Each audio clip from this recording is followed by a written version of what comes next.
thanks to Chris Brewis, who has left the board following the local authority elections in May. Chris did a lot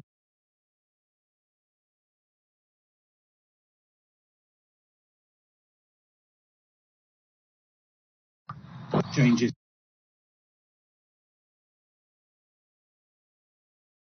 to constituent authority personalities. And the governance survey out, which the monitoring officer reminds me the deadline for that governance survey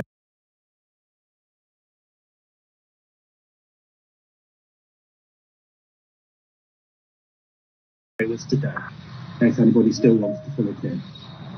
So that's item 1. Item 2, are there any declarations of interest relevant to this meeting, please?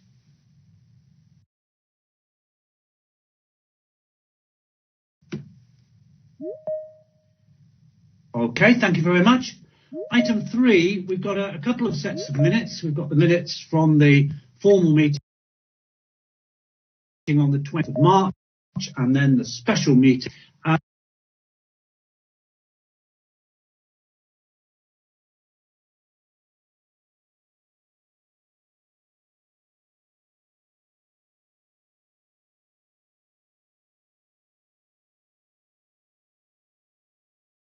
Report prepared here.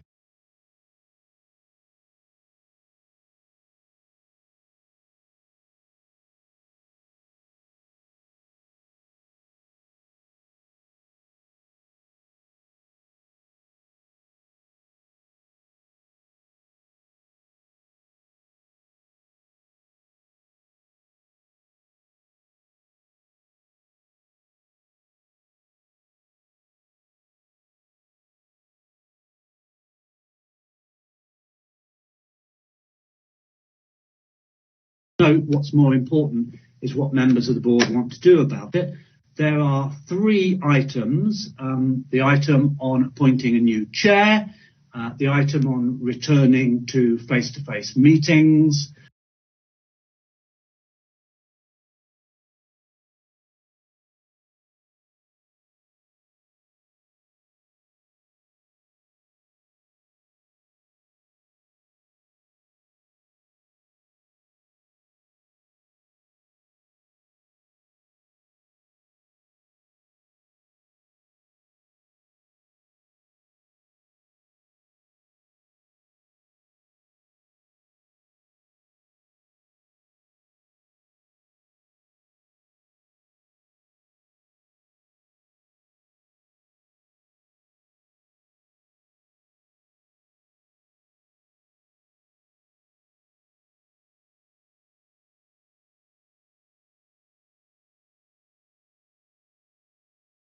for the role, and it might take several, whether or not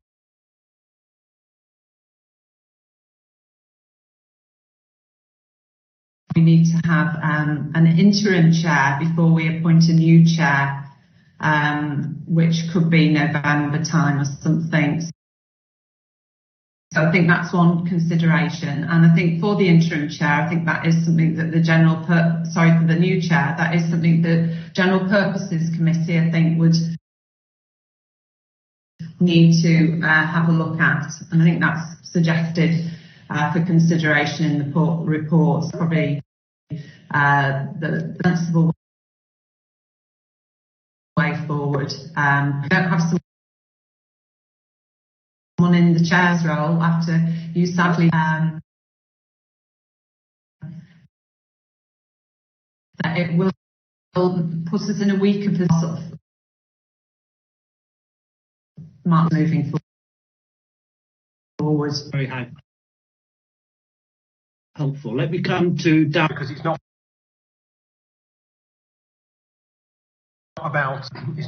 just about what, it's about whether we have a chair or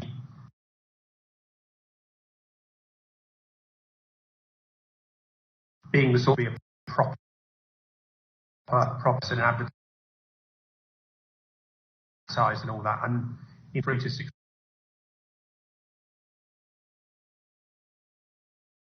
months in for transport minutes. Well, let's hope we have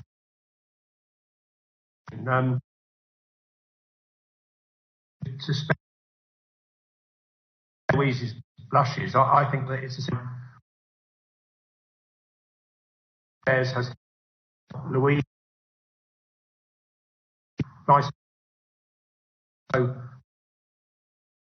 that's what through time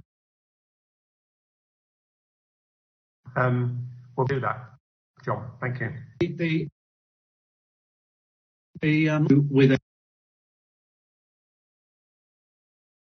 an existing member of the board on this external competent who's currently not with us. So certainly Darren for him, which I think would be within the gift of the board. So let me now come to Mark Ralston and then I'll come to Andy Burnham. Okay, thank you, Chair. And just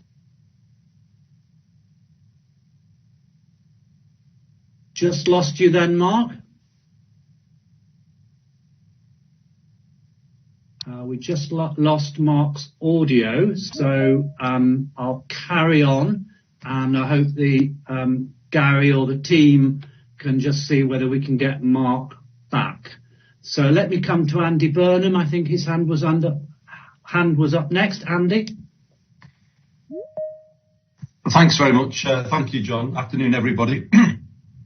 I would just want to speak in support of what Louise and Darren have said. I think Darren touched on it. There are some very big decisions looming on there in the coming period, and I think it is important that there is somebody who knows this board, know how people think, is ready to pick up things straight away, John, after your last meeting. So I would certainly be more than happy to see Louise move up into that position. I just would put the question as well, though, whether or not a prominent individual from outside taking the chair on an interim basis might be something worth considering. So that in terms of the obviously when somebody comes from the board within, there is then the issue of being a local area in the chair. I just think there is a case for saying, maybe if Louise were willing to take the chair on a temporary basis, but then move to get somebody in who knows the board, who might then pick up from there. I think all of these are options that need to be thought through. I think long term, moving to the recruitment of a new independent chair, but I think that is risky for us given where we are at the moment. So, I'm in the market for both of those solutions. A new chair from the board, a prominent individual coming in without recruitment if there's unanimous agreement of the board, somebody who knows this board and has worked with us. Those would be the kind of solutions that I would support. And John, I don't know if others said anything at the start, but I would just want to pay tribute to you for the leadership that you have given us over the last 3 years. We've worked on some really tough things, haven't we, together, but you've kept us together all the way through that, and have been a voice for us to government. So just want to place on record my thanks to you for the way that you've led us throughout these difficult times, but done so with great distinction. So thank you very much indeed, John. Well, thank you, Andy. That's much appreciated. I think we have Mark Ralston back on the call now. Mark, back to you. Yes. Firstly, apologies. I seem to be having some IT issues. I was.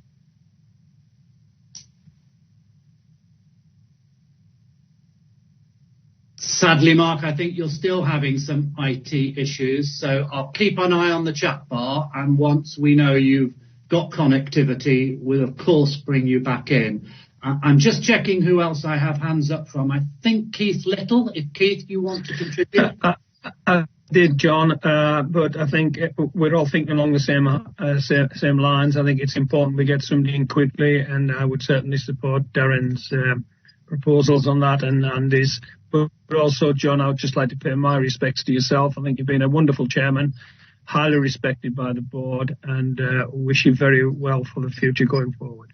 Well, that's extremely kind of you. Thank you very much. So, yes, we do seem to be building a consensus here. Now I'm coming to other hands. Heather, can I bring you in? Heather Scott from Darlington. Thank you, John. Can I add my thanks? Obviously, you have taken this board forward, and obviously as a fairly new member, I found that you have been very supportive and helpful, and I support the suggestion that Louise is put in as an interim chair, and then obviously we look about appointing an independent person when the time is right. But I think it is important that we do have this continuity at this time. So yes, I support the suggestions. Thank you very much. Let's give Mark Wilston another crack if we have connectivity. Mark. Thank you, and apologies once again. If this fails, I'm sorry, Mark, it obviously isn't your day. Can I suggest you might want to put your comments on the chat bar, and then I will report them to the board. And can I come to the other Mark? Then Mark from Leeds. Over to you. Thank you, John, and hope my IT holds out. I'm sure that the point that Mark would also want to make on behalf of the LEPs is to thank you very much for the way that you have chaired this board and brought together both the political figures and also the LEP members. And I think from the LEP perspective, I would really advocate the consensus that does seem to be building and strongly support appointing a well-placed independent chair, recognising how many critical decisions we have over the next few months. So I just wanted to add, as a LEP voice, my support to that, and to thank you once again, John, for your excellent chairmanship. Thank you very much. Can I bring in Jamie Driscoll, the Mayor from North of Tyne? Jamie, welcome. Thank you very much, John. Pleasure to be here. A lot of people have already said it. Obviously, we have the IRP coming up quite soon. And let's not forget the comprehensive spending review. So having a chair in place, I think, is critical, someone who knows the ropes.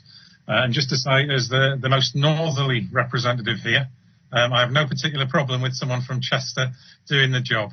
So Louise has my backing as well. Okay. And I'm looking at the chat bar and I'm picking up Mark's comments when they arrive. Yes. Okay.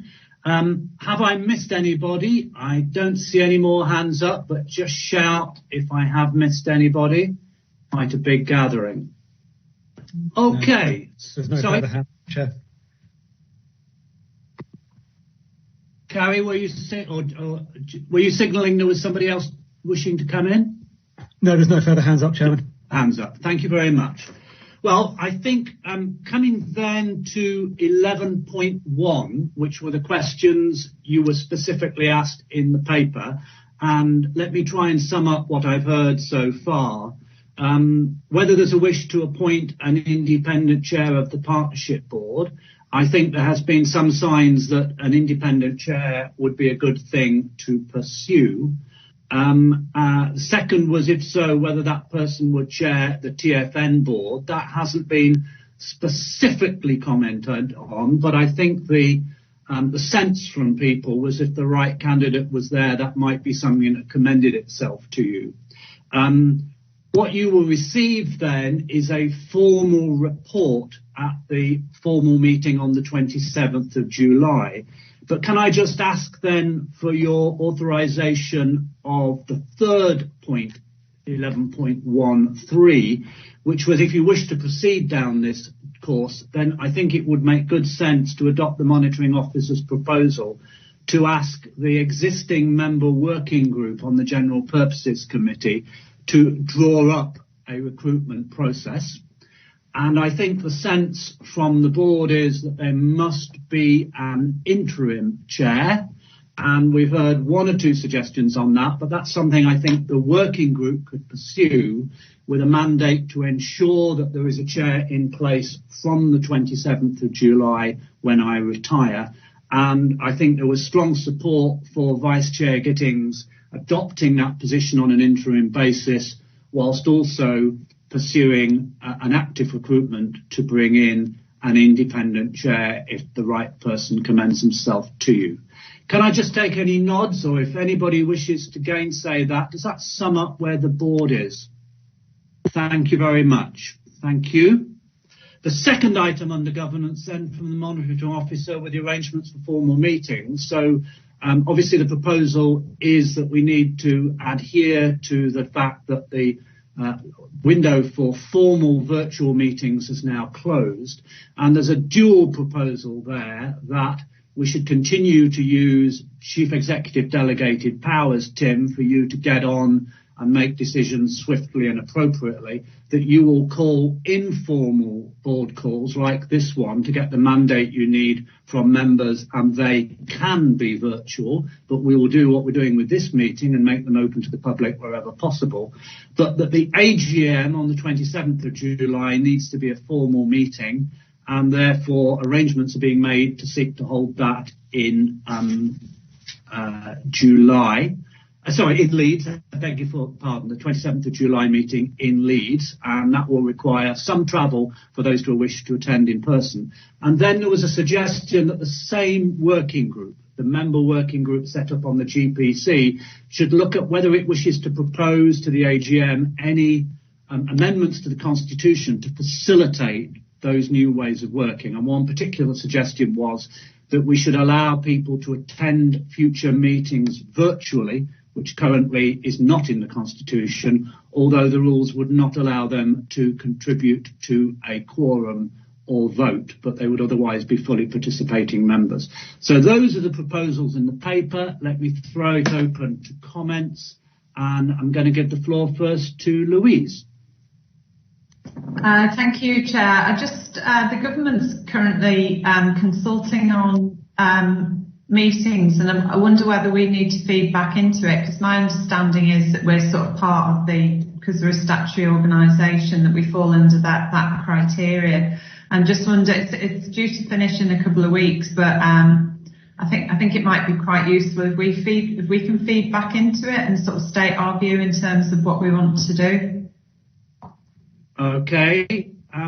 Could I just give the floor perhaps to the monitoring officer, Julie Openshaw? Julie, is that a consultation that you are making a contribution to? Absolutely, yes, Chairman. We are aware of that, and we are putting together a strong response to that, which we'll be sending out shortly. Thank you very much. Thank you. Any other comments on the proposals that have been put forward by the monitoring officer for how meetings should take place from here on, which I've recently summarised? Are we content to work on that basis?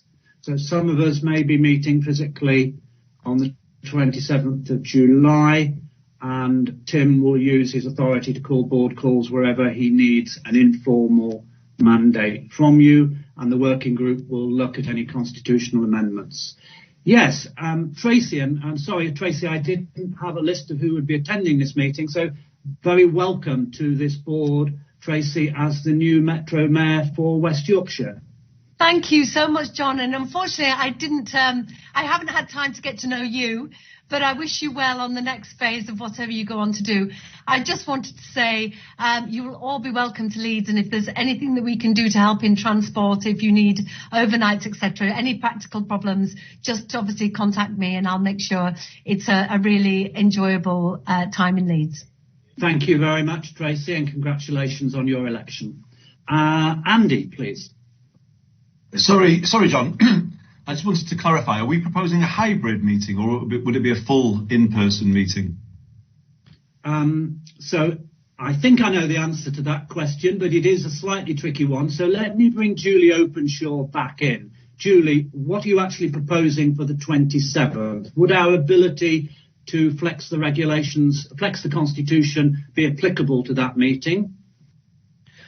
Well, Chairman, there needs to be an in-person meeting which allows the opportunity for the public to attend in person as well.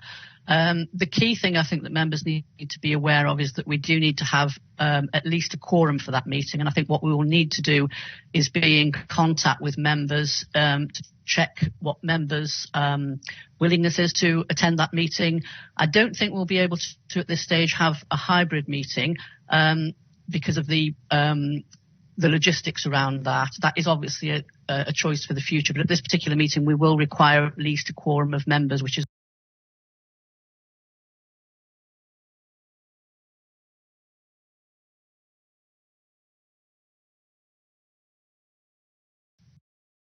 Andy, do you want to come back on that? Sorry, John. Just to come back, if I may. I was just wondering whether we could keep this under review rather than make a firm decision today, because obviously colleagues will have seen the change in travel advice in Greater Manchester and Lancashire yesterday, and it's not beyond the bounds of possibility that other parts of the north may come under similar advice and guidance in the coming week. So I just think that it might be wise to just pause a little to see how the next fortnight goes, if that is possible from a logistical point of view, because obviously we're being asked to minimise travel, and then the north all travels. It's just something to bear in mind, I think, when we're thinking about it. If it's only us and it's only Lancashire, I think we could find ways of working with that. But I just think it might be wise just to pause a little before going firm on an full in-person meeting in July. Yeah, I'll come back with a particular proposal when I've heard from all of the members. Can I bring Steve Rotheram in next, please?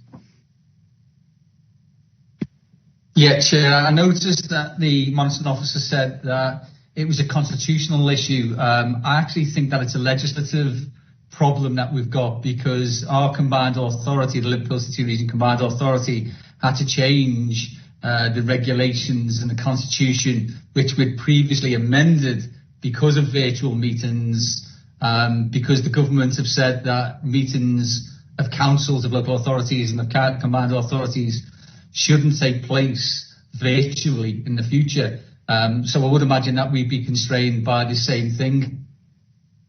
Indeed, Steve. So I think Julie's advice is we need the 27th of July to be a formal meeting, because it is our annual meeting. To be a formal meeting under the new regulations, given the virtual meeting regulations have lapsed, as you rightly say, there needs to be at least a quorum of members in one room, and it needs to be open to the public. And those are the arrangements Julie's making with Tracy's support in Leeds, because we think we could do that. I think Andy's put a very relevant point forward. It may not prove to be sensible to ask anybody to travel very far, and it may not prove to be sensible to ask anybody to attend other than those required to maintain a socially distanced quorum. And that may be the hybrid meeting. I think what Julie, as monitoring officer, can't absolutely confirm today is whether on the 27th of July we would be able to have all other members contributing virtually. That is the plan for the future, but to do that we would need to make an amendment to the Constitution at that meeting to make that possible. But what Julie will go away with is a desire to deliver the spirit of that. So I think if we have to have a formal meeting, we will limit the attendance to that required to meet the Constitution by quorum. Anybody else would be welcome to attend if the regulations allowed, but we'll look at a way to minimise travel, taking on board Andy's point that the situation may get more difficult in the next couple of weeks. I've got Stuart Swinburne waiting, and then I'm going to go to Jamie Driscoll. And I see Darren, and I also see Heather. So yeah. Stuart first, please. Thanks, John. Totally agree with what Andy was saying. We've got to be careful on the travel arrangements, and got my support on that, Andy. And I do hope that things do get better in Greater Manchester and Lancashire. So hope things do turn right. But I've been attending quite a few of several AGMs since the change in legislation on the 17th of May, and it all depends on. I think Tracy will know about this, about the venue, and make sure that you've got an adequate venue that can take the amount of people you need. But I think it is right that in an AGM, I think you've got to make sure that you can attend as long as it is safe to do so, and that is the main thing. As Andy pointed out, it has got to be safe for members to be able to travel to the venue, and it's got to be the right one. So I would look forward to joining Tracy in Leeds if possible. But we've got to be careful about this and wait for any more movements at what's happening locally anyway. Okay, Heather Scott, please. Thank you, John. I was just I agree that obviously we've got to be safe, and if areas are restricted from travelling, but I just wondered whether there will be the facilities for anybody who cannot attend because of travel restrictions. Anyway, if there's items on the AGM that they wanted their views to be heard, can we have some kind of system set up so at least you can put your views in if we can't have a hybrid meeting? Thank you. That's an excellent suggestion, Heather. Jamie Driscoll, please. Thank you very much, John. Yes, I mean, Andy's suggestion seems to be getting universal approval here, eminently sensible as it is. Going forward, I would just like to plant the seed that 1 week coming out of restrictions, that it would be very useful to hold meetings rotating around the region. We are Transport for the North, and it would be wonderful for our personal understanding and experience of the transport system if we actually had to try and get around this place in transport. We'd learn a lot, because right up here in Newcastle, it's a long way from other parts of the north. Very good suggestion, Jamie.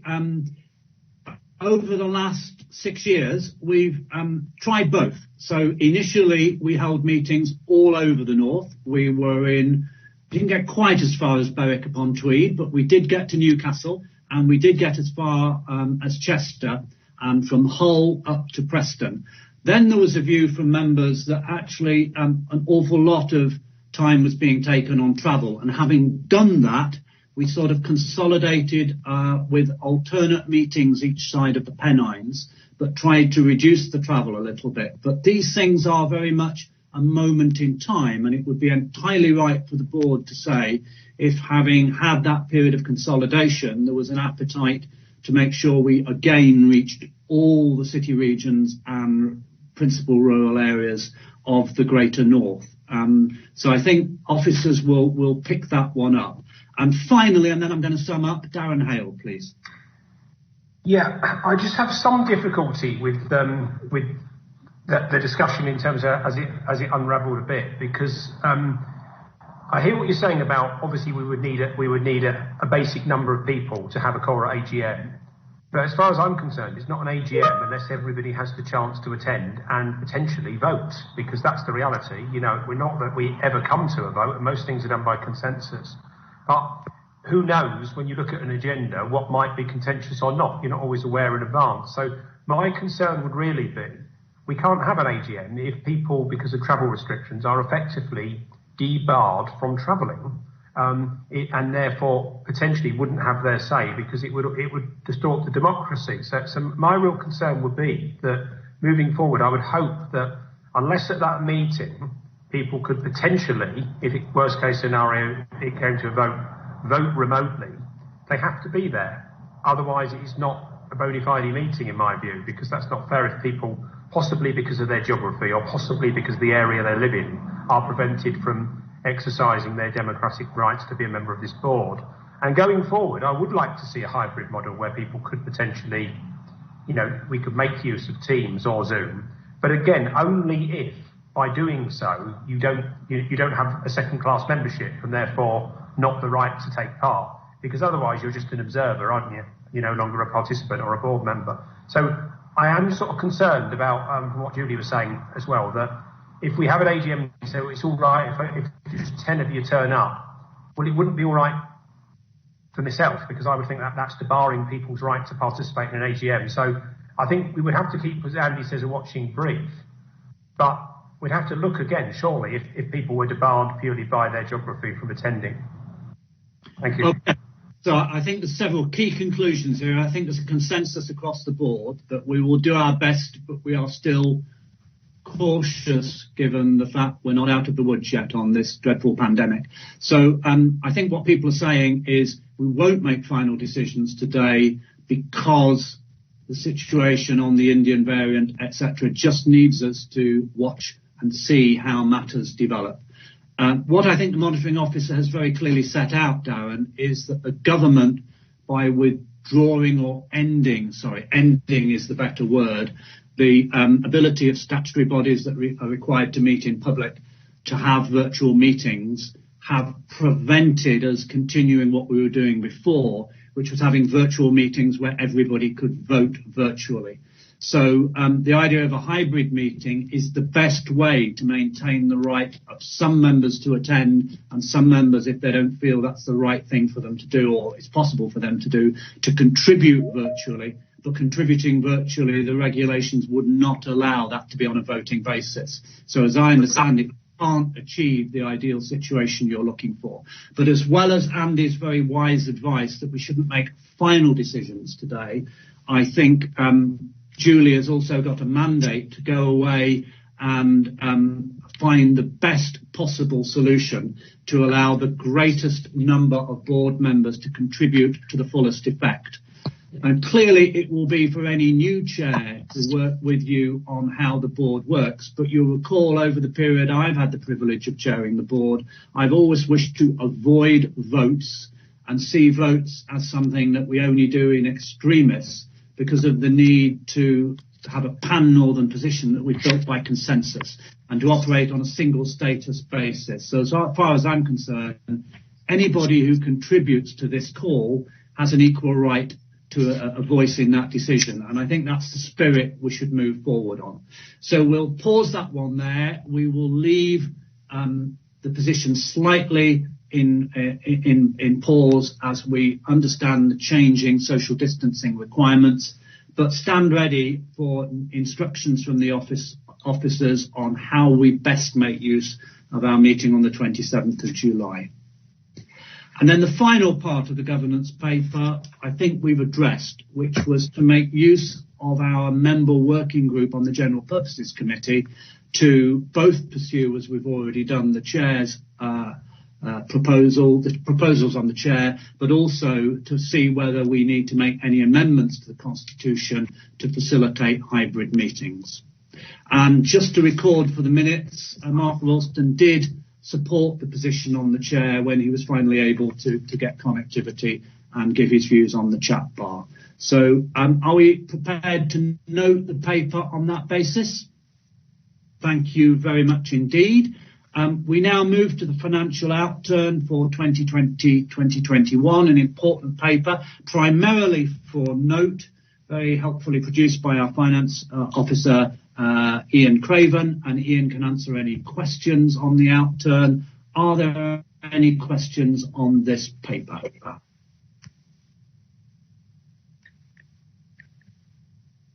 No, I think, Ian, you've managed to satisfy people with the information you've provided. I know, by the way, that not all members of the board can stay for the whole call and that some members have to go to other urgent meetings before we finish, I think particularly at 2 o'clock. So those who have to step away, feel free to do so, fully understand the need for that. We'll press on. Item 6 is the spending review. Again, this is really a note to alert you to what is planned in the remainder of the year. I will ask Tim Foster just to make brief opening comments, Tim, and then we'll see if there's agreement for your proposed approach. Tim Foster, our Strategy Director. Thank you, John. As you say, a short paper and a short introduction, but we will be returning to the board in July and September on the spending review in much more detail. At this stage, what we're really asking the board to do is to agree the high-level approach, principles outlined in the paper, and to note the activities that the executive will be undertaking between now and the next board meeting at the end of July. As the paper sets out, and I won't go through too much of the context, I think we understand the context, but given the particular timing and uncertainty, we're recommending that we start work now, principally to enable that fuller discussion at the July board. At this stage, we don't really know very much about the spending review, other than the Treasury have said that there will be one in the autumn. Based on previously years and general experience, we'd expect that by July we'll have much more clarity about the scope and the focus of the review, as well as the timing. I think based on the last few years, we're expecting to have to put a formal plan into the department in September. But as the paper sets out, we are envisaging that the board will want to take a much broader approach to the spending review than just the fairly narrowly defined approach which we took last year, which focused only on TFN, but actually to set out a submission for government which is which is also sort of recognising the ambition of the Northern Transport Charter, the Levelling Up White Paper, and further devolution, as well as making a clear ask on transport infrastructure funding across the lifetime of the next SR. So the paper sets out the principles and the work plan between now and the end of July. Really, all we're looking for today is any particular steers, but really just confirmation that the board are content for us to start work. Thank you, Tim. So Tim's guiding us to the high-level approach in section 4. That would enable the team to go away and work up more proposals on this as the spending review period proceeds. Any comments on the spending review, please?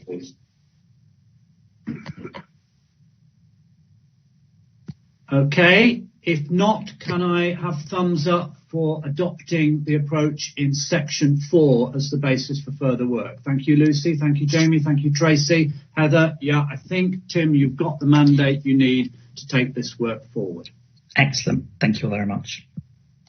Now, can I just check with Chief Executive Tim that you don't want to take the white paper on Great British Railways until 2 o'clock because we're being joined by a guest from Network Rail. Is that right, Tim? That is correct. We're being joined by the Chief of Staff, Anna Chandri, at 2 o'clock. That's a first time he can join us, John. Yeah, so I think it would be very useful to have Network Rail with us for this discussion because they are so pivotal to the proposals in the white paper. So I'm going to, with your agreement, move to the other items on the agenda, 8 and 9, and come back to item 7 at 2 o'clock. If, however, we continue at the swift pace we're moving, we may have to take the item without Network Rail. But let's see how much interest there is on the other 2 items. If I move then to item 8, which is the Manchester Recovery Task Force, this was raised by Andy Burnham in particular, but supported by all board members at the April meeting. Tim Wood has done some excellent work, if I'm allowed to say so, on pursuing the board's agenda since that meeting. So, Tim, just bring us up to speed, please. Thank you, John. The report provides members with an update on the work to address the congestion on the rail network in and around Manchester, following discussions at the previous board meeting and the meeting of the NTAC, so Northern Transport Acceleration Council, a couple of weeks ago. The NTAC meeting followed a number of concerns raised about the aspects of the short-term service changes. Members were clear the ask of making short-term changes to services with connectivity and economic downsize was not matched with the required level of commitment and clarity around delivery of the full infrastructure programme. So following discussions with the NTAC attendees, TfN has developed a pathway to resolving the complex issues around Manchester, built in around a new collaboration with the DfT.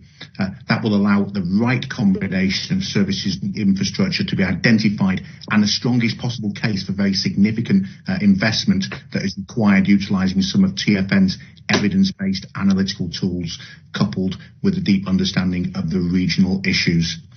We've already held one hot house on the services, and this will be followed with further work with the task force and discussion with the committee members. And I'm really pleased to say that Richard George, well known to the board members, has agreed to assist with this process. On the infrastructure side, a similar hothouse approach is proposed, with the first one planned next week. The sessions will include a review of various infrastructure proposals. It's really helpful that the Rail North Committee, in the summer of 2020, indicated they were open to considering alternative options so long as they were backed with detailed evidence. So that ultimately will give us the right options on the table for the North. And the one thing that is really important, it was helpful from the letter from the Secretary of State recently received by TfN and sent round to members, a clear indication that TfN working collaboratively with the department, really driving at the right solutions at pace to make sure that ultimately we can move on with design and getting the infrastructure in to unlock Manchester and, of course, the wider area.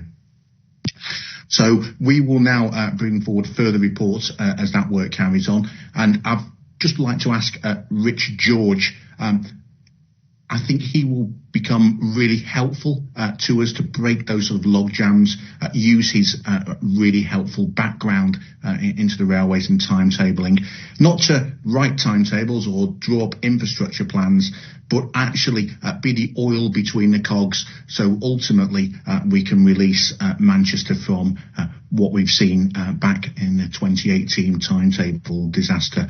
Richard, I just wonder if you could just speak for a few moments. Yeah, sure. Thank you, Tim. Tim, as you know, I'm very, very happy to help. It reminds me a bit of where we were in 2018 when I was asked to come in to help then.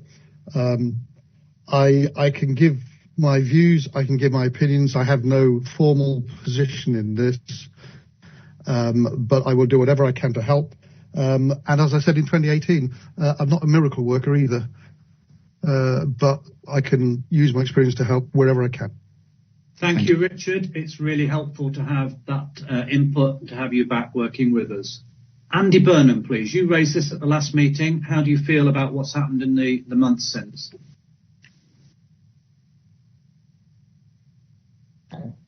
Thanks, Chair, and thank you to Tim and Richard for their updates. So I feel our approach has been vindicated by what's beginning to come through here. And I think this makes the case for this organisation, because we wouldn't be in this position were we not in the position we are, where we've been able to intervene. So the idea now that they're minded to consider December 22 changes, I think makes a lot of sense. And that was obviously our suggestion that we put to them. It feels as though it has galvanised the issue in the minds of the department. I'm really pleased, Richard, that you've agreed to stay. I think you've always brought clarity to these issues for us as a board, so it's reassuring to me that you continue to be there helping us get through. I think it's a question of will, I think, to solve this. It's not so much the solutions are there, in my view, if people want to take them.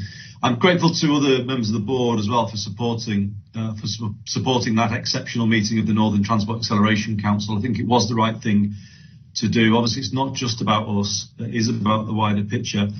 But John, my reason for intervening, while saying that it is going in the right direction, I just want to say I think we should continue to play hardball on this.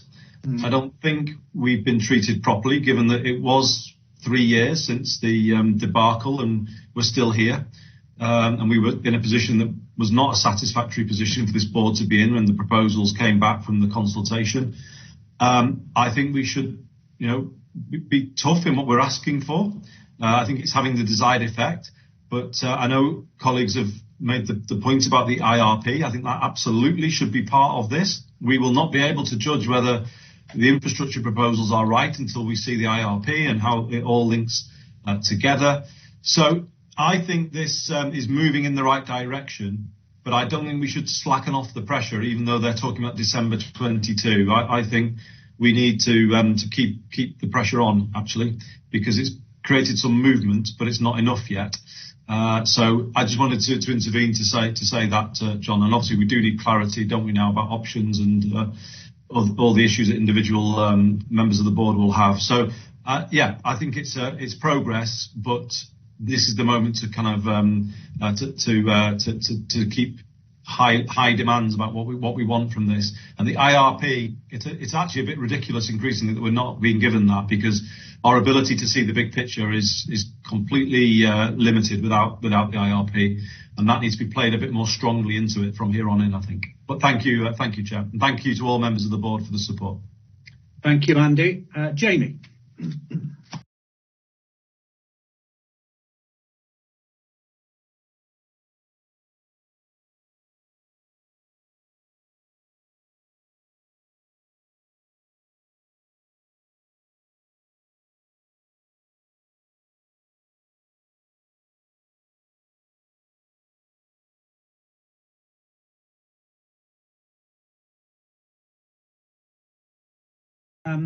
Tim, do you just want to comment on Jamie's point? I'm sure you'd take Andy's point anyway, but particularly Jamie's point about officer support, because you did take some action on that. I did, and we have agreed with the department that we can attend the NTAP meetings where we're talking about the Manchester Task Force work. So that's not attending all meetings, it's purely that one.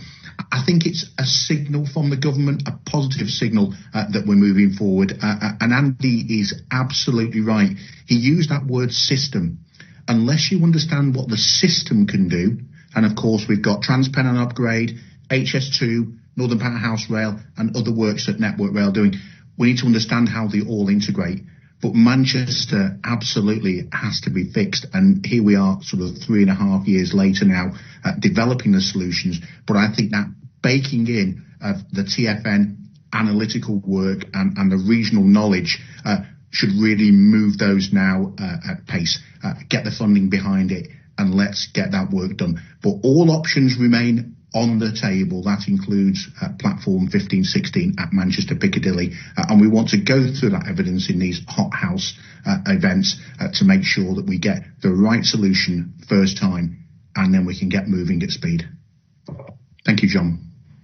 Thank you, Tim. Any other comments on Manchester Recovery Task Force? Okay, we'll take this forward as agreed.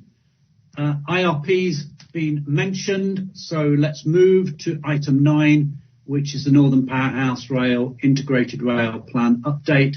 And again, over to you, Tim. Yeah, thank you, John. The paper before you provides an update on progress to date on implementing the scope of work agreed for Northern Powerhouse Rail for this financial year 21-22. It also sets out the plan to review and respond to the Integrated Rail Plan once that's been published by the government. So a budget of 75 million has been allocated to MPR programme for this current financial year. That includes a £48.5 million, against which we're progressing work in a number of areas, including design and capacity reviews of the Liverpool and Leeds hubs, studies to investigate opportunities for cost reduction and refinement of the tram train proposals. We're also developing a train control strategy and modelling power systems. On the modelling work that we've physically been doing, we're making good progress on iteration 2 of our rail modelling system. That's norms, Northern Rail Modelling, and we anticipate that it will be signed off by the department by the end of June. Early results show an increase in benefits for the TFN preferred network for MPR of approximately 30% over the previous model version. And this will, of course, flow into the benefits case and the BCRs. The strategic case. So the business case team is progressing work in a number of areas that underpin long-term delivery, as well as continuing to update sections of the strategic outline case. We're also undertaking scenario planning against a range of possible IRP outcomes so that we can assess the amount of work that will be required to complete the strategic outline case and the timelines associated with that. So around the IRP and the response plan, we've assembled a TFN-wide team led by Tim Foster and Louise Haywood to undertake a rapid review of the IRP and provide a synopsis to partners as quickly as possible after publication. And of course, we will convene a discussion with the board and call a formal board meeting if partners determine this is required. So that concludes my report, John. But I'm hoping that we will see positive signals from the government in the next month or two around the IRP, because I think it is absolutely important that the longer that goes on, the more delay can be built into TRU, potentially HS2, and certainly Northern Powerhouse Rail. And if we want to progress at pace, we want to open the economy up at the north of England and get people to those better jobs, creating better jobs, creating £14.4 billion worth of extra GVA by 2060 each year, then we do need to move forward as quickly as possible. Thank you, John. Thank you. Darren Hale, please. I think Tim knows probably what I'm going to say, which was that obviously I'm glad he's reassured, because we were promised in February, we were promising definitely before the local elections, then we were told Purdah would get in the way, we were told definitely after the local elections. Now, obviously there's a couple of by-elections knocking about, so is it going to be after them? Is Is there a reason to delay it? I don't know. I mean, the danger is there's always going to be an election, isn't there? So I'm just worried, when are we actually going to see the IRP? And I suppose the cynic in me always says that when it's delayed often until after an electoral cycle, you always fear it might not be good news. So perhaps I'm just cynical in my old age. But so have we any mood music, Tim, from government as to when it was? I mean, on that ITAP meeting, Chris Eaton Harris sort of joked, didn't he, that Parliament works in different seasons to the rest of us. Remember, he said. So that was a reason that there had been a delay. But I suppose I've been asked by our local radio to speak again, because they always come to us after TFM boards to say, well, where are we at with the IRP? Where are we at with rail electrification? And we just it does damage the democratic process, the fact that there's these sort of inbuilt delays. So are you able to give us any comfort, Tim? Can I just ask Tim to pause 1 second, Darren, only because I have a couple of people wanting to speak.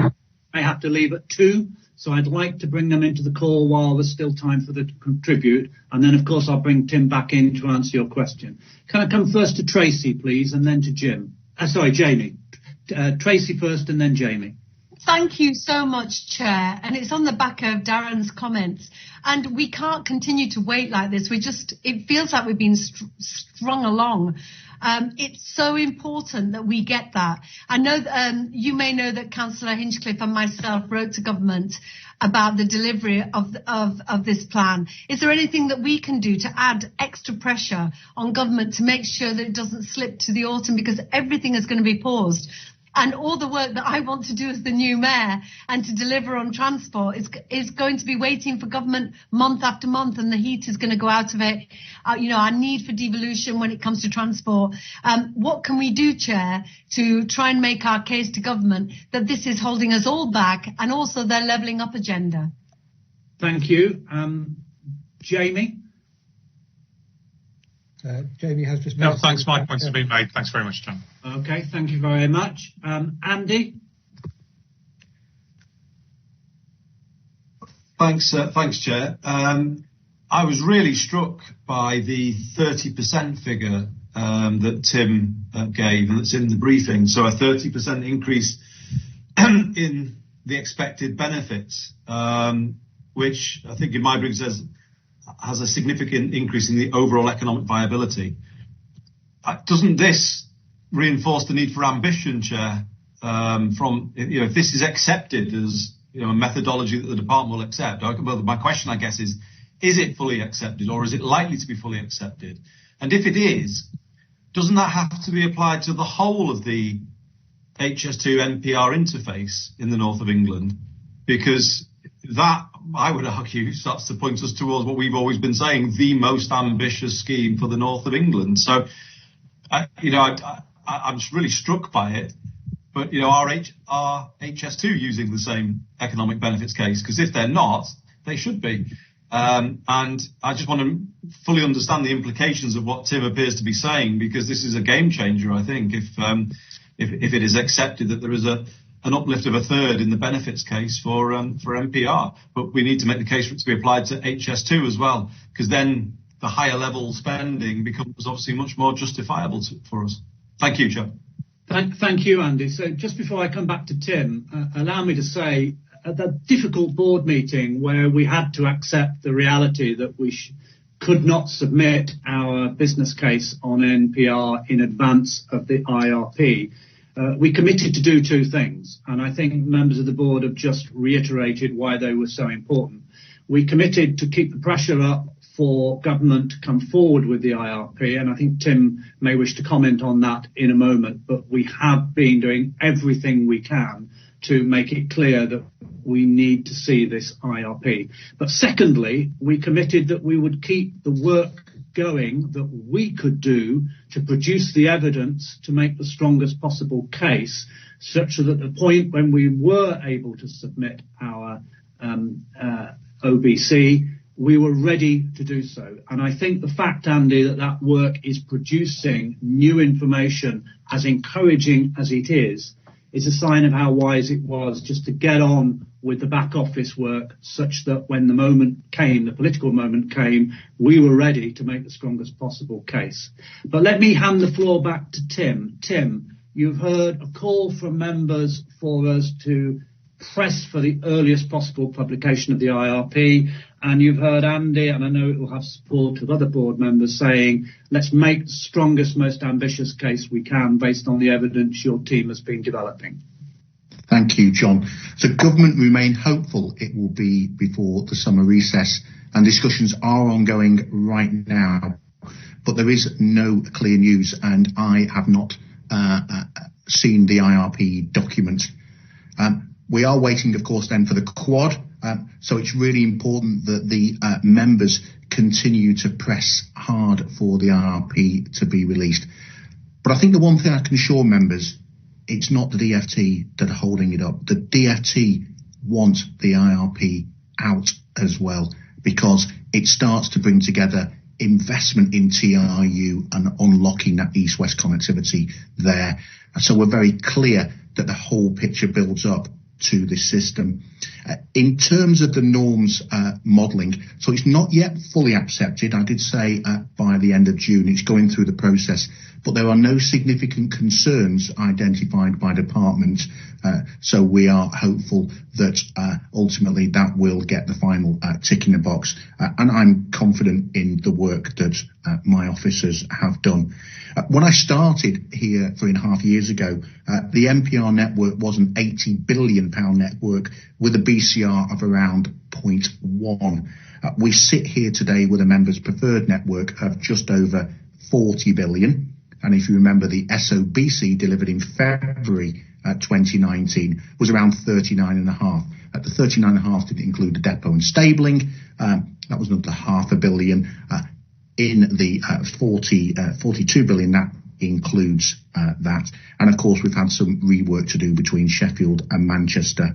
So ultimately, the IRP delay has actually been helpful to this point, because it has allowed us to complete iteration 2 for our modelling work, and that's been really important. We wouldn't have been able to show this work, and our intention is, as co-clients, to use that modelling iteration 2 within the delivery of the SOC document. So the IRP is the precursor. As soon as we see that, we will then immediately get on with delivering the strategic outline case, and we would like to get that done by the end of the year.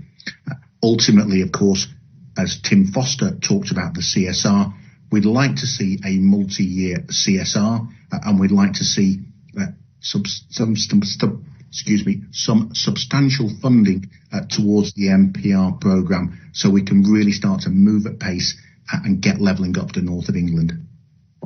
Thank you, John. Yeah, thank you very much. That's as encouraging as I think we can be, given we still have no firm news from the centre of government. Let's note the report then.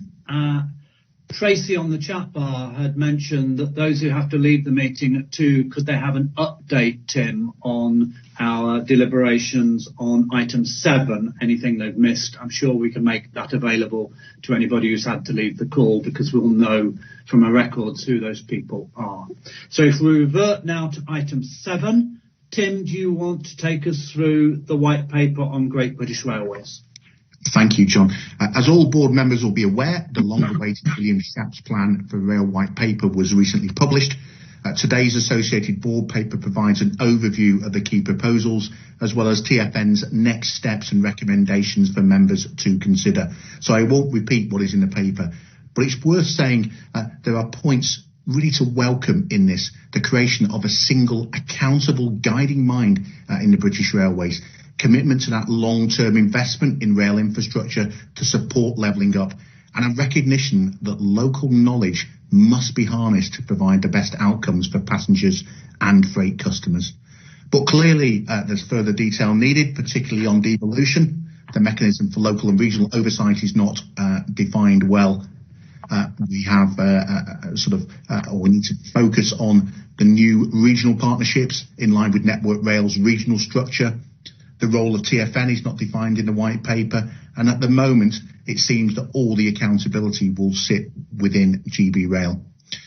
We've already written to the Secretary of State with an initial response, which makes clear TfN is an established organisation that can act as a statutory body informed in the north of England. So really giving that advice to the Secretary of State.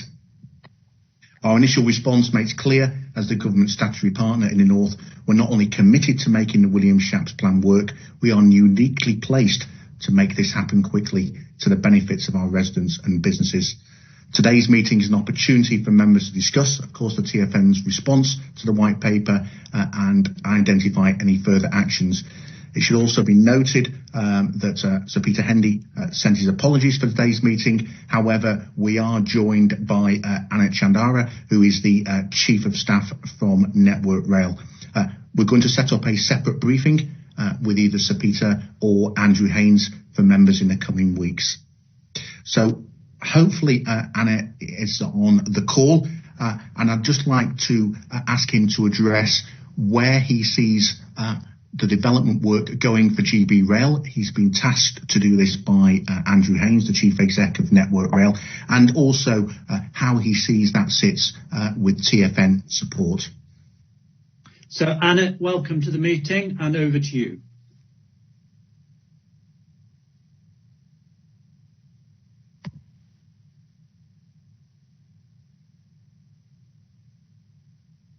We've got John. We've got Anna, yeah? Chairman, I can't see that he's here. Has he been dialed in? He was waiting to be dialed in by TfN officers? No, we just have a straight dialing code. We can sort that, John, in the background. But I think what's really important to say is that I talked with Anna yesterday, and he confirmed that he saw a really strong role for Transport for the North, particularly with our local knowledge, the horsepower we've got in our analytical evidence, and also as a team speaking with one voice for the north of England. I think the really important piece as well is that Network Rail currently are split in two in the north of England, and what we'd like to see is the coming together of that organisation. So ultimately within GB Rail there is one key piece of the jigsaw puzzle that we can interface with and be really sort of front and centre. And Anna certainly welcomed that. Further discussions, of course, will now take place going forward to see how we position our business within GB Rail to basically influence that decision making and make sure that we get the right outcomes for the north of England. So it was a very collaborative approach. It was one that I really welcomed, and it's one that, of course, has only just started in discussions. But Anna will be leading that for Network Rail, and I think it's a really important thing that we've already got to that positioning, and going forward, of course, we will develop the plans, work with our members, and really sort of bring that forward as quickly as possible. Thank you very much. We may not have Anna, but we do, of course, have our good colleague Graham Botham from Network Rail. Graham, not to put you on the spot, but was there anything you wished to say? No, I think Tim summed up quite nicely how the issues that we were Anna was going to cover, about how we were looking forward to working together as to the role of TfN in taking this forward and in making sure that we get the right solutions for the North Railway. Excellent. Thank you very much, Graham. So there will be a separate briefing either with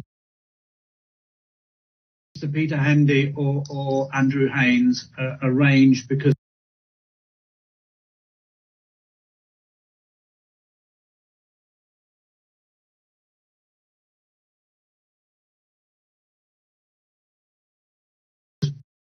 Peter could not be with us today, but I have one or two hands up, so I'm going to go first to Darren Hale, please. Darren. Thanks, John. Just a few points, Tim, you might want to respond to. I mean, obviously, I think there's a report. Let's be honest, we're talking about not just nationalising, which would worry me slightly, but because it's dramatically changed in visa visioning with another, effectively, a public body. So I would want to see that we have a role going forward, and that there is a role that we can argue with government, and it isn't just used as a reason to perhaps, lead to our demise. I suppose that's a fear I have. The other thing that might be more ticky-tocky, but is very important to us here outside of a TPE area, which you've heard me mention many times before, Tim, and on the route, was that we saw the future benefit of being part of TFN to argue for fairer prices for areas like ourselves in East Yorkshire, where the cost per mile is so much more than in the former PT areas, South Yorkshire, West Yorkshire and the Greater Manchester. So obviously, what will be our ability to influence that sort of fair agenda, where we're only going to really achieve modal shift if we can actually challenge the premise on which fares are currently set? You would like to think as a national entity that would be easier, but do you see that our chances of arguing that improved or lessened by these developments? Thank you. Tim, we'll bring in all the comments and then I'll come back to you if I may. Ben Smith from the department. Ben. Thanks, John. I was just going to really add from the department's perspective, just to say the goal very much is to develop new partnerships between Great British Railways when it's established and local and regional government, and the delivery will be focused on strong regional divisions, which will enable local leaders to have a greater say in how the railways are run. Certainly in DFT we recognise the important role that all STBs and indeed TFN of course play in providing a sort of strategic pan-regional overview and providing a forum for areas to come together and speak with one voice. And we definitely want to make best use of the knowledge and experience that TFN has as we plan for that transition to Great British Railway. So we definitely want to work with you on that and bring you in and harness and use the knowledge and experience that exists in this board. Thank you very much. That's very encouraging to hear, Ben. Andy Burnham?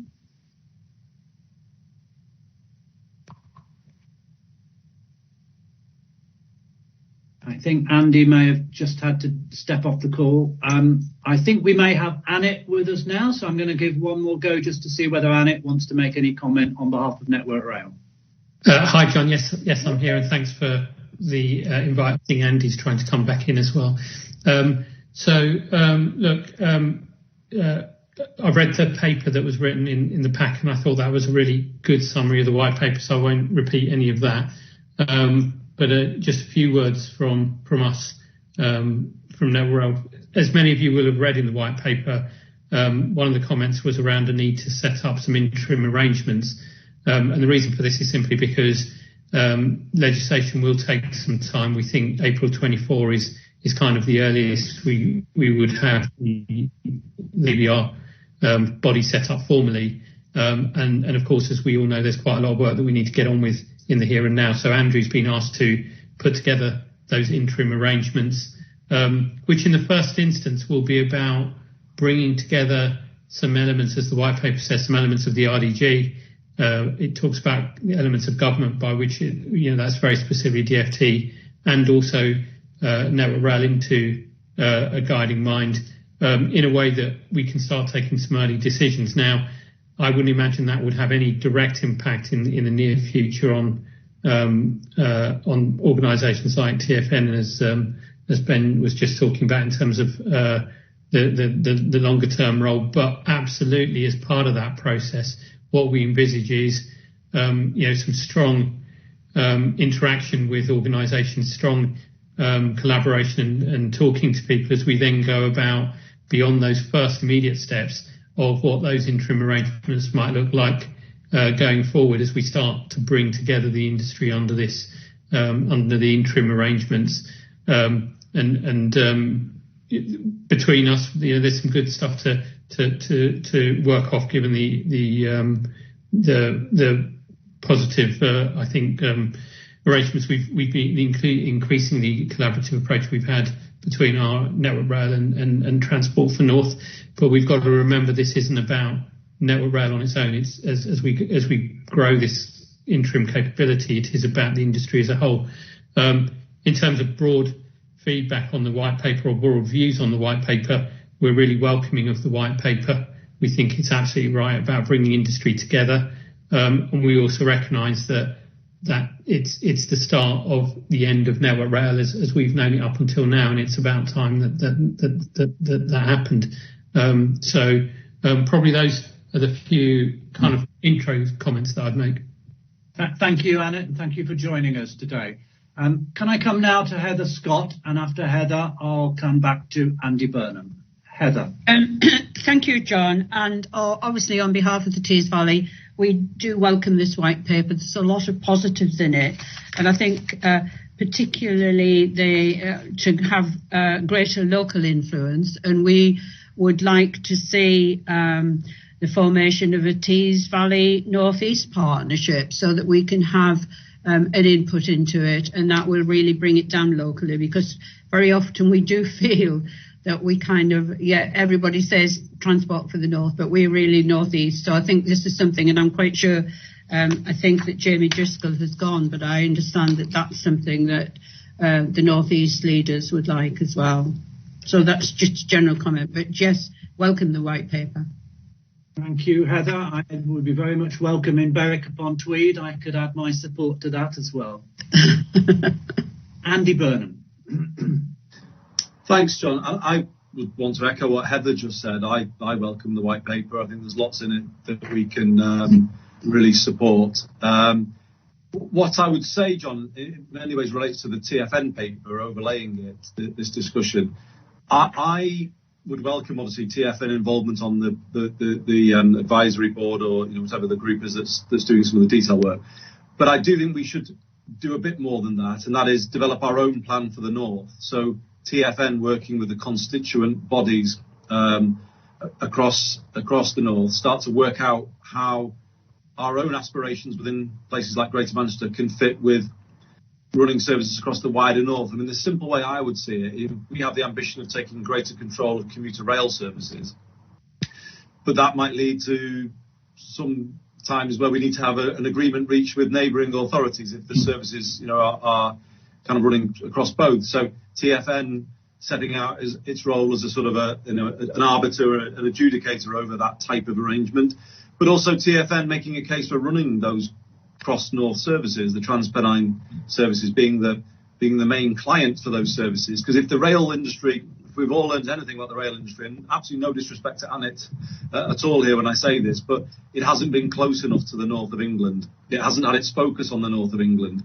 And we're the only part of the system that does have that absolute laser focus on the north of England. And the risk for us here is we might get some localised devolution, but the national attention might go back to this controlling mind at a national level that's focusing on other places other than us. And I think TFN, I don't know if you've still got me, John, but... yeah, we're listening very much. Can you still hear me, John? Yes, indeed, I can hear you, Andy. Apologies. I think TFN needs to make a role for itself as both a sort of an adjudicator between city regions, but also the clients, if you like, for those pan-northern services. One last point very quickly. One thing that doesn't have to wait, in my view, is station devolution.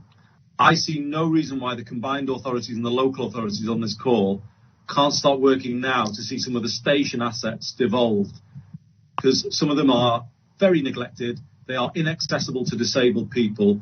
I would say they are community infrastructure rather than rail infrastructure, because they are buildings that are part of the local fabric. And I think it's an appeal, really, to move much more quickly on station devolution, because I think the rail services could have a quick improvement for our residents if local bodies that care about those assets are given more control over them, are able to work on the accessibility of those assets. I think that is something that can move more quickly because it's less complex than devolution of rail services and track and signalling, etc. So those would be my thoughts, John. Thank you very much. Thank you, Andy. And can I bring Steve Rotheram in, please? Yeah, thanks, Chair. Only because Andy's triggered something that might be of interest. When we talk about station devolution, for instance, I met Chris Grayling, you might remember him, a few years ago, and he offered to devolve the stations and the tracks and everything else to the Liverpool City region, because we've got basically everything else. We bought £500 million worth of trains, as people will know, and we wanted to integrate that with the rest of the service. It's still sitting on the desk of the Department for Transport as an MOU that's unsigned, and that's your problem. It's not about the principle. I think everybody agrees that we can do things better locally. It's about inertia from the department, and that needs to be looked at if we're to take any of these things forward. Thank you very much. So I think the points we've heard, Tim, remind us of a hierarchy where we've got greater clarity from the white paper, as Annette said, about how things will be developed nationally, and there clearly is an important national dimension to railways. There is the opportunity, as Andy and Steve have said, for further local control in city regions and equivalent rural areas, which TfN's role would be to put the shoulder to the wheel in supporting. But I think what Andy in particular is alluding to is the middle level of the hierarchy, which is the pan-northern issues like services across the Pennines, which are neither national nor can they be done solely within one metropolitan or city region or equivalent local authority area. And that is the particular role of Transport for the North. Now, in your paper, you asked us to approve next steps in section 5, and the next steps in section 5 include point 4, developing a detailed case for change to define the leading role for Transport for the North in this. I think it would be possible to pick up Andy and Steve's points in that case for change and just elucidate the different levels at which we need a decision-making contributory role. But let me give the final word, Tim, to you on your paper. You've heard what members have said. Thank you, John. And I totally agree, and I think the members' comments have been extremely helpful. Just picking up, firstly, on Darren's point, well, you heard it from Ben there in terms of where Transport for the North can be placed in terms of going forward with GB Rail. What has really worked for us in the North? Well, those two words, co-client. Co-clienting works on NPR. Co-clienting has worked also on the franchises with Northern and with TPE, particularly when we had the timetable debacle back in 2018. And I think TfN being at front and centre with the evidence base and the knowledge that we construct through our daily work should really start to influence further certain matters. Picking up on Andy's view there about the stations, what do we really need today? We need the fare box to increase. A fare box has dropped in the country from just over 10 billion to around 1.9 billion in this last year. So we want those stations to be accessible to all. And Andy, I'm sure you won't shoot me for this, but if we carried on with the development work we have at the moment, you'd probably be around 100 in 2070, and we would have full compatibility for anybody to visit the stations and use those just up here in the Manchester area. And I think, that says a lot, that local knowledge, that local influence, and being funded to be able to do that work and really support it, I think ultimately shows that it does work some of that local power. Mayor Rotheram alluded to that as well. What has been achieved in Merseyrail, it is the best performing train operating company in the country, year in, year out. The stations are clean and tidy. The trains have been renewed. And I think that's been a really important point. But getting that government support and that collaboration in achieving the overall objective, which is get the passengers on board, trains leave on time, arrive at destination on time, they get a seat and they've got connectivity. That's what they're really interested in. And of course, by using the trains, getting them out of the cars, very much supports the modal shift, the decarbonisation of the north of England. So it's all interlinked. And bringing that forward, I think what we've heard today is some really positive comments that absolutely, John, will come back once we've completed our review and put a further paper to the board. Thank you, John. And thanks for that, Tim. There are some important additional comments, which I won't go through in detail in the interest of time, on the chat bar from colleagues, LEP colleagues, about the economic dimension, and a particular plea that we don't allow this structure to become too complex. I think we can see how the elements could work together, but complexity can sometimes defeat us. So we'll make sure those points on the chat bar are picked up. So can I ask members for approval then for the recommendations in paragraph 6 as amended by the comments of Darren, Steve, Andy and others, that we approve the next steps as set out in section 5, and that the team will bring forward a more developed position as they work with colleagues in Network Rail to make a success of Great British Railways. Do I have your approval for that? Thank you very much, Heather. Thank you, Lucy, colleagues. That's helpful. Okay, just one last check at the chat bar to make sure I'm not missing anything. Yeah, Louise, just remind us of the very important climate change aspect of this as well, how it links with climate change emergency, which is a good way to end the meeting, because we should never forget that we need to link all of our work with the zero carbon agenda. So, Tim, let me give final word to you as Chief Executive. Has this meeting delivered what you needed as a mandate to move forward to the annual general meeting at the end of July? Thank you, John. Yes, it has. And thank you to members as well for being very clear and concise in terms of the messaging. And also the department. Ben, your comments were really welcome. Annette, I'm really pleased you were able to join us and confirm the positioning where you both believe TFN will be front and centre in GB Rail, working with you both. We really look forward to that. And John, we now look forward to the AGM going forward on the 27th of July, of course, with the understanding of the fast-moving picture of COVID at the moment, the awful pandemic that we are still, unfortunately, in the midst of. So there are some matters that are being dealt with at national level where we await decisions from others, and we'll keep up our pressure to get those decisions as quickly as possible. The things that are within our gift, you've made some clear decisions on how you wish to proceed with the chair of TFN, and that will be built into the AGM. And in addition, we've got a watching brief on just how that meeting will run to allow all members to contribute, to take Darren's point, in the most effective way. So let's watch out for further information from the monitoring officer. I think that's all we can do today. We've taken just under an hour and a half. I think it's been time well spent. Thank you very much for your contributions, and we'll see you one way or another in Leeds on the 27th of July. Thank you and good afternoon. Thanks a lot, John. Thank you, everyone. Bye.